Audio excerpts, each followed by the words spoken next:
नमस्कार, मैं हूं आपके साथ मयंक। देखिए, सोशल मीडिया पर अब एक नई बहस छिड़ गई है कि क्या किम जोंग उन की तरह ईरान को भी अब जल्दी ही परमाणु परीक्षण करना चाहिए। इसको लेकर लोगों की अलग अलग राय है। कुछ लोगों का कहना ऐसा है कि एक डिटरेंट के रूप में अगर आपके पास न्यूक्लियर बम होता है, एटम बम होता है, तो फिर कोई दूसरा देश आप पर हमला करने में हिचकिचाता है। तो कुछ लोगों का ऐसा कहना है कि ईरान को अब फौरन न्यूक्लियर टेस्ट करना चाहिए, जैसे कि किम जोंग उन ने किया। उसके बाद जो है जैसे किम जोंग उन या नॉर्थ कोरिया से लड़ना अमेरिका के लिए एक मुश्किल भरा कदम होगा। अब उसी तरह ईरान को भी न्यूक्लियर टेस्ट करना चाहिए। देखिए, हाल ही में एक नया बयान सामने आया है डोनाल्ड ट्रंप का, अमेरिका के राष्ट्रपति का। उनसे एक प्रेस कॉन्फ्रेंस के दौरान पूछा गया कि क्या ईरान अगर फिर से न्यूक्लियर एनरिचमेंट प्रोग्राम आगे बढ़ाता है तो क्या आप फिर से हमला करेंगे ईरान के ऊपर। इसका जवाब उन्होंने दिया है, बेशक हम हमला करेंगे। देखिए, ये बहुत बड़ा बयान है और ये एक बड़ा संकेत भी है जो आने वाले भविष्य को अभी से बता रहा है। अगर आप मिडिल ईस्ट का इतिहास देखें, आप ईरान, अमेरिका और इजराइल के संबंधों को देखें, तो ऐसा लगता है कि जो सीज़ फायर हुआ है ये बहुत ही टेम्परेरी सीज़ फायर है और एक बड़े युद्ध की, बड़े जंग की आहट ऑलरेडी सुनाई देने लग गई है। बड़े जंग की दस्तक ऑलरेडी आपके दरवाजे पर है। देखिए, इसकी बड़ी वजह हम आपको बताते हैं। अली खामेनी साहब जो है सुप्रीम लीडर, इनका संदेश जो आया पूरी दुनिया ने सुना। उन्होंने इस बात का साफ संकेत दिया कि ईरान किसी के सामने नहीं झुकेगा और उन्होंने ये भी कहा कि अगर अमेरिका की तरफ से हमले होते हैं तो हमने जिस तरह से कतर में अल उदैद एयर बेस को धमाके से तबाह किया, अमेरिका बेस को तबाह किया, ऐसे ही अमेरिका के कई बेस हैं, उनको निशाना बनाया जा सकता है, उन पर करारा हमला हो सकता है। इसके बाद देखिए, डोनाल्ड ट्रंप का ये कहना कि अगर ईरान फिर से अपना परमाणु कार्यक्रम आगे बढ़ाता है या हमें ये लगता है कि वो फिर से न्यूक्लियर एनरिचमेंट कर रहा है तो हम फिर हमला करेंगे। ईरान की तरफ से ये बात साफ कही गई है। देखिए, ईरान की जो न्यूक्लियर प्रोग्राम के चीफ है, एटॉमिक एनर्जी चीफ है, उनकी तरफ से बयान सामने आ चुका है कि जो नुकसान ईरान को हुआ है उसको रिपेयर करने की कोशिश की जा रही है ताकि जल्द से जल्द प्रोग्राम फिर से शुरू किया जाए। न्यूक्लियर जो एनरिच्ड यूरेनियम है 400 किलो से ज़्यादा, वो कहाँ है इसके बारे में किसी को कुछ नहीं पता। ना अमेरिका को कोई जानकारी है फिलहाल, ना इजराइल को कोई जानकारी है। क्या वो न्यूक्लियर एनरिच्ड यूरेनियम जो है वो क्या अभी फोर्दो और इस्फहान या नतांज प्लांट के नीचे ही है या उसे वहाँ से हटाया जा चुका था। इस पे भी लोगों की अलग अलग राय है। कुछ लोगों का कहना है कि उसे हटाना संभव नहीं था और फोर्दो में ही नीचे है और सुरक्षित है। अब देखिए, ये जो भी स्थिति हो, बट एक बात साफ है कि ये जो एनरिच्ड यूरेनियम है ये ईरान के पास अभी तक है और सुरक्षित है। इससे कुछ एक्सपर्ट्स का कहना ऐसा है कि ज़्यादा टाइम नहीं लगेगा ईरान को फिर से अपना एनरिचमेंट प्रोग्राम शुरू करने में।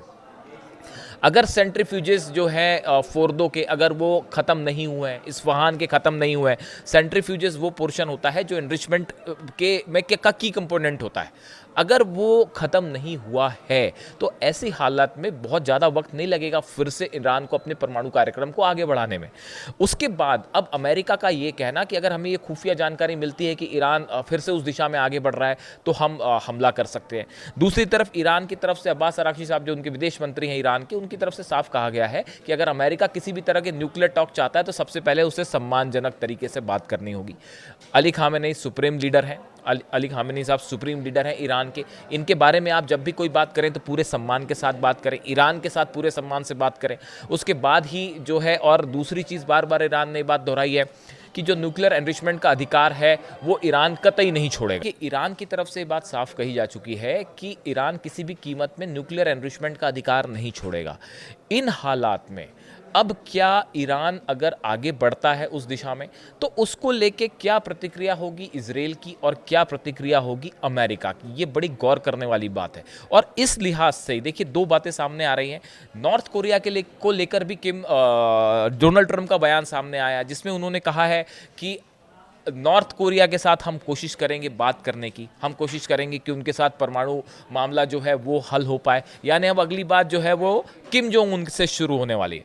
अब देखिए, ये कहा जाता है कि किम जोंग उन जो है उन्होंने दो पॉलिसी पे आगे वो काम कर सकते हैं। एक तो उन्होंने ऑलरेडी परमाणु परीक्षण कर लिया, 6 बार कर लिया। ट्रंप ने उनसे 3 बार मुलाकात की थी अपने पिछले टर्म में, और बताया जाता है कि पेपर्स भी इधर उधर आदान प्रदान हुए। लेकिन जब अमेरिका ने किम जोंग उन से कहा कि भाई आप अपना परमाणु बम छोड़ दीजिए, परमाणु कार्यक्रम रोक दीजिए, तो बात रुक गई और किम ने मना कर दिया इससे।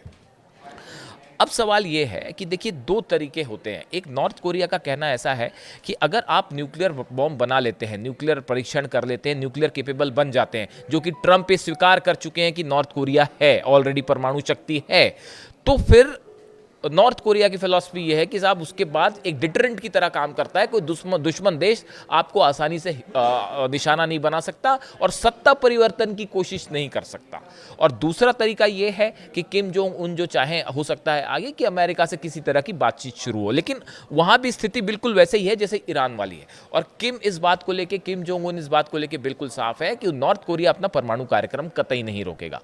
इसीलिए कुछ एक्सपर्ट्स इस तरह से बात कर रहे हैं कि क्या वक्त आ चुका है कि ईरान को भी अब जो है वो परमाणु परीक्षण करना चाहिए, और क्या परमाणु परीक्षण करने के बाद वो एक डिटरेंट साबित होगा, जिसके बाद जो है अमेरिका या इजराइल उसे वैसे निशाना नहीं बना पाएगा जैसे इस बार बनाने की कोशिश हुई।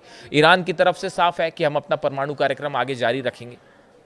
इन हालात में सोशल मीडिया पे 2 तरह की राय है। एक, ईरान जो कह रहे हैं कि परमाणु परीक्षण करे, कुछ का कहना है कि अमेरिका के साथ बात करनी चाहिए। वो आगे पता चलेगा कुछ दिनों में कि ईरान किस दिशा में आगे बढ़ता है। लेकिन फिलहाल एक बात ये भी कही जा रही है, जैसा हमने शुरू की थी इस बात को, कि ये सीज फायर कितने दिन तक टिकेगा, और क्या ये ऑलरेडी, देखिए जिस तरह से ईरान के परमाणु प्लांट्स को ज़्यादा नुकसान नहीं हुआ है, इस तरह के भी खबरें आई। हो सकता है सेंट्रीफ्यूजेस भी सेफ हो सकता है कि उनका यूरेनियम जो प्रोग्राम है वो भी जल्दी शुरू करने की कोशिश करें। ऐसे में क्या एक बड़ी जंग फिर हो सकती है, और क्या ईरान और इजराइल दोनों इसकी तैयारी में जुट चुके हैं? ये कई सवाल हैं जिनके जवाब आने वाले दिनों में मिल सकते हैं।